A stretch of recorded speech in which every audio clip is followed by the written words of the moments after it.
The snow crunched beneath my boots as I walked up the familiar driveway, my arms heavy with wrapped presents for my grandchildren. December 25th, 2024. What should have been the most wonderful morning of the year. The house looked perfect, just like a Christmas card, with twinkling lights dancing across the windows and a wreath hanging proudly on the front door. This was the home I had bought for my son Michael 15 years ago, back when his career was just starting, and he needed help getting on his feet. I knocked gently, hearing the excited squeals of children inside. My heart swelled with anticipation. Through the frosted glass I could see movement, and then the door swung open. But instead of the warm embrace I expected, Michael's face was cold, his jaw set in a hard line I'd never seen before. "What are you doing here, Dad?" His voice cut through the morning air like a blade. "It's Christmas morning, son. I brought gifts for the kids. Go away." Those two words hit me harder than any physical blow ever could. Behind him, I could see my daughter-in-law Sarah looking uncomfortable, and my grandchildren peeking around the corner with confused faces. The Christmas tree lights blinked cheerfully in the background, mocking the darkness of this moment. "Michael, please. It's Christmas. Can't we?" I said, "Go away. We don't want you here." The door slammed shut with a finality that echoed through my chest. I stood there for what felt like an eternity, the wrapped presents growing heavier in my arms, my breath forming small clouds in the frigid air.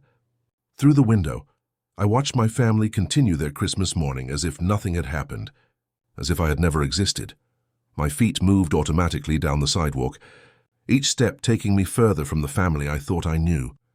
The neighborhood was alive with Christmas joy, children's laughter spilling from warm houses, the smell of holiday cooking drifting through the air, families gathering in living rooms, visible through glowing windows. But I walked alone, carrying gifts that would never be opened, feeling more isolated than I had since Martha died 3 years ago. The irony wasn't lost on me. This very sidewalk I had helped pay to repair when the city assessments came through. The streetlights that guided my way home, I had supported the installation of through my property taxes. Even the snow removal that made this walk possible, I had contributed to that too because I owned the house my son had just banished me from. Martha would have been devastated. She always said family was everything, that love was supposed to grow stronger during the holidays, not colder. I remembered all those Christmas mornings when Michael was young, how his eyes would light up when he saw presents under the tree, how he'd run to hug us before tearing into the wrapping paper. Where had that joy gone? Where had that love disappeared to? The presents felt like lead weights in my arms, a remote control car for little Tommy, art supplies for Emma, and a family photo I'd had professionally framed from last summer's barbecue, back when things still seemed normal. Now they were just painful reminders of a relationship that had somehow rotted from the inside. I unlocked the door to the small apartment I'd moved to after Martha passed, setting the unopened gifts on the kitchen counter, where they seemed to mock me with their cheerful wrapping paper. This place felt more like a waiting room than a home. Temporary, cold, functional, but not loved. I downsized not because I had to, but because the big house held too many memories of Martha, and I thought Michael might need help with his growing family. How generous I'd been. How naive. I pulled out my phone and scrolled through photos from Christmases past. There was Michael at 5 years old, gap-toothed and grinning under our old Christmas tree. She at 10, helping Martha make cookies. At 16, rolling his eyes at family traditions but secretly loving them. At 25, bringing Sarah home for the first time, both of them glowing with young love and big dreams they couldn't afford. That's when I'd stepped in. The down payment for their first house, their current house, had come from Martha's and my retirement savings. "It's an investment in family," I'd told her, and she'd agreed with that warm smile of hers. We'd co-signed the mortgage when their credit wasn't quite good enough. We'd helped with repairs, with furniture, with babysitting when the kids were born. I stared at my reflection in the black window, seeing an old man who'd been taken for granted. The hurt was transforming into something else. Not hatred, but a cold clarity I hadn't felt in years. Michael had made his choice this morning. Now it was time for me to make mine. The filing cabinet in my bedroom held documents I hadn't looked at in years. Property deeds, mortgage papers, insurance policies. The boring paperwork that actually runs the world. I pulled out the folder labeled Michael's house and spread the contents across my small kitchen table under the harsh fluorescent light. There it was, in black and white legal language that left no room for interpretation. I was still the sole owner of 1247 Maple Street. When I'd helped Michael buy the house, we'd structured it as a family arrangement to help with taxes and mortgage rates. He paid the monthly mortgage, maintained the property, and lived there as if it were his own. But legally, officially, it belonged to me. I'd always intended to transfer it to him eventually, maybe as a retirement gift or in my will. It was supposed to be a family legacy, a symbol of how much I loved him and wanted to help him succeed.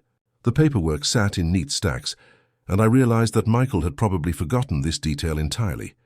In his mind, it was his house, earned through 15 years of mortgage payments and maintenance. But ownership is ownership, and respect is respect.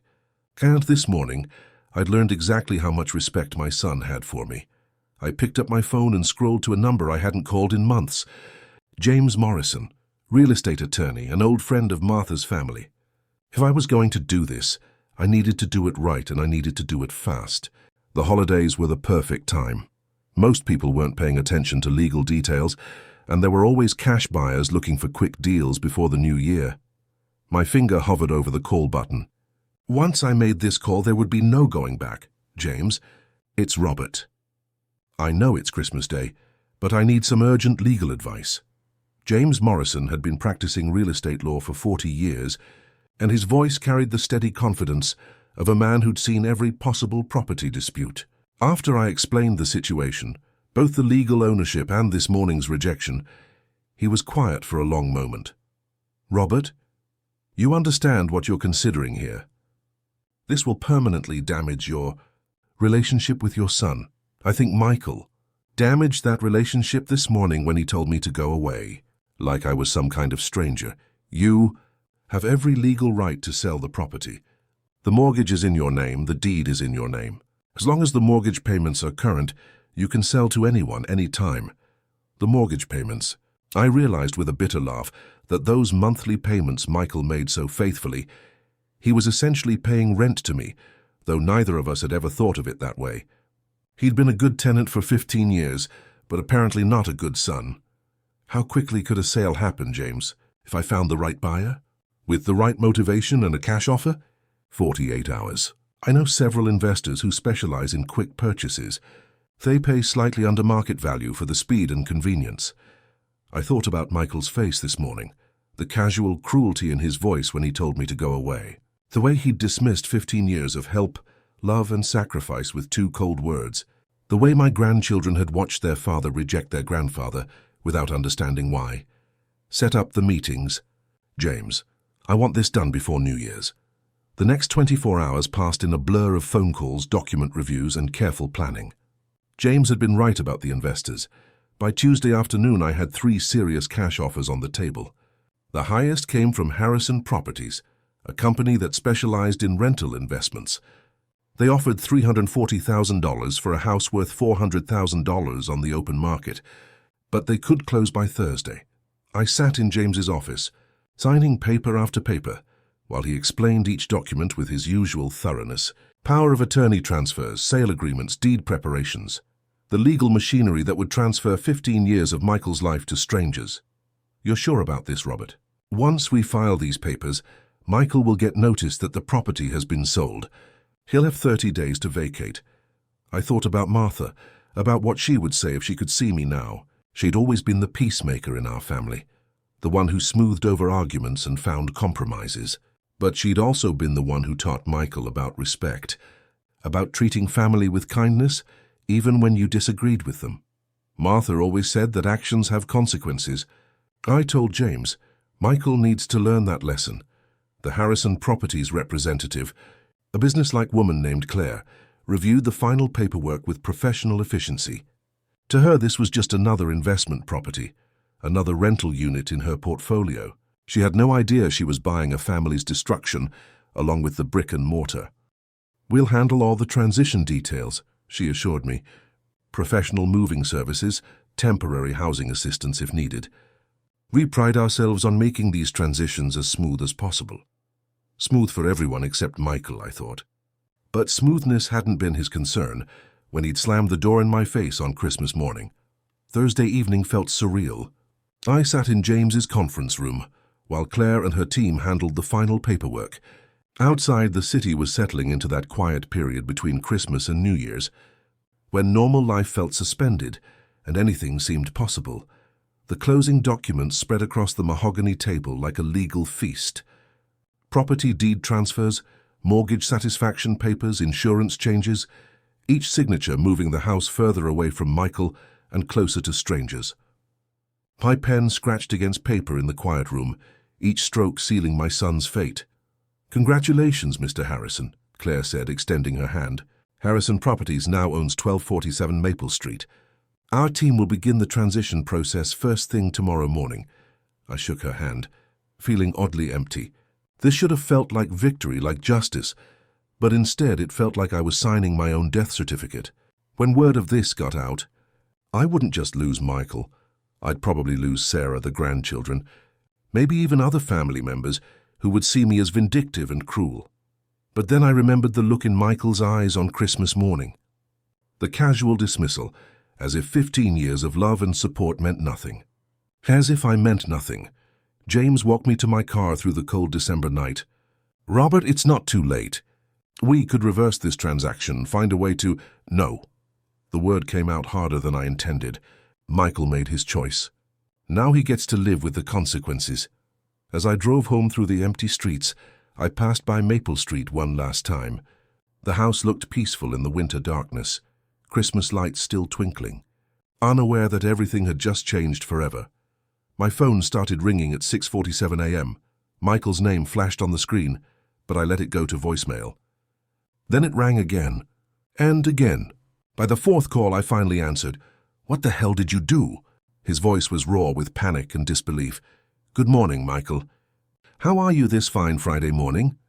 There are people here. Moving trucks. They're saying they own my house now. This has to be some kind of mistake." I could hear chaos in the background. Sarah crying, children asking confused questions, official voices explaining legal procedures.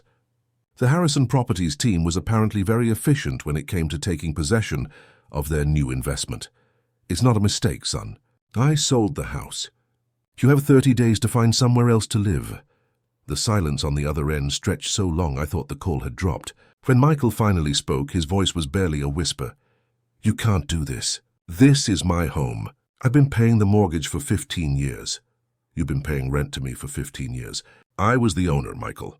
I always was. You just forgot that little detail when you decided I wasn't welcome in your life anymore. Dad, please. This is insane. Over one argument? Over Christmas morning? This isn't about Christmas morning, Michael. This is about respect. This is about remembering who helped you when you needed it most.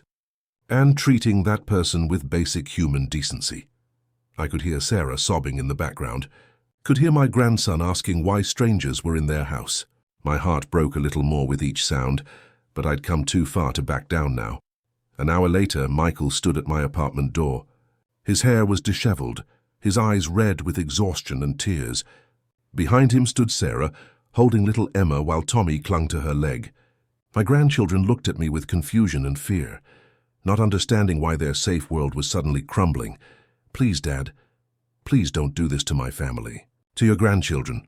I invited them in, poured coffee for the adults, gave the children some crackers to keep them occupied. We sat in my small living room like strangers negotiating a business deal, which I suppose we were. "Michael, do you remember what you said to me on Christmas morning? I was having a bad day. Sarah and I had been fighting, work has been stressful, and you told me to go away. You looked at your father, who helped you buy this house, who co-signed your mortgage, who supported your family for 15 years, and you told me to go away like I was nothing." Sarah spoke up for the first time. "Robert, we're sorry." "Michael's sorry. Can't we work this out?" I stood on your porch for 5 minutes, holding Christmas presents for my grandchildren, and my son couldn't find 5 minutes of politeness in his heart. But now when he needs something from me, suddenly I'm family again. Michael's face crumpled. "I made a mistake, Dad, a terrible mistake. But this will destroy us." I looked at my grandchildren, innocent victims in this adult war. Emma was drawing pictures with crayons I'd given her last summer, completely unaware that her world was about to change forever. Tommy kept asking when they could go home, not understanding that home was no longer theirs. You destroyed us on Christmas morning, Michael. I'm just making it official. 3 weeks later, I helped Michael and Sarah pack the last of their belongings into a rental truck. They'd found a small apartment across town, nothing like the spacious house they'd grown accustomed to, but it was what they could afford on short notice. The children were adapting with the resilience kids show, but I could see the confusion in their eyes when they looked at me. "I hope you're happy," Michael said as he loaded the final box. "You've gotten your revenge." I watched my son's family drive away, possibly forever, and felt no happiness at all. Victory, perhaps. Justice, maybe.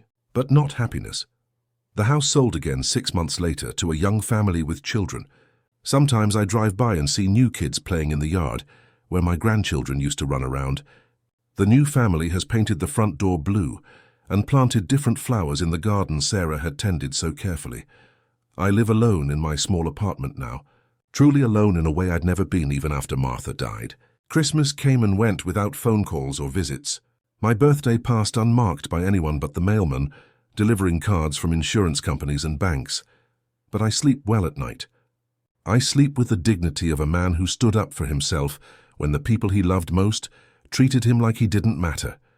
I sleep knowing that respect is earned through actions, not demanded through blood relations. Sometimes I wonder if Martha would approve of what I did. Then I remember her teaching Michael as a child that every choice has a consequence, every action has a reaction. She would have been heartbroken by the outcome, but I think she would have understood the principle. On quiet evenings, I hang a small ornament on a tiny Christmas tree in my living room window, not because I'm celebrating, but because I'm still here, still standing, still worthy of respect, even if I have to respect myself. The greatest revenge isn't always getting even. Sometimes it's simply refusing to let someone treat you as less than you are, no matter what it costs you. Michael learned that family isn't just about blood. It's about love, respect, and treating each other with basic human dignity. And me? I learned that sometimes the price of self-respect is everything else you hold dear. But it's a price I was willing to pay, because the alternative was living as a man who didn't value himself enough to demand better. The snow is falling again outside my window, just like it was that Christmas morning when this all began. But this time I'm watching it from a place of peace, knowing that I'll never again stand on someone's porch, begging to be treated like I matter. Because I do matter, and now everyone knows it.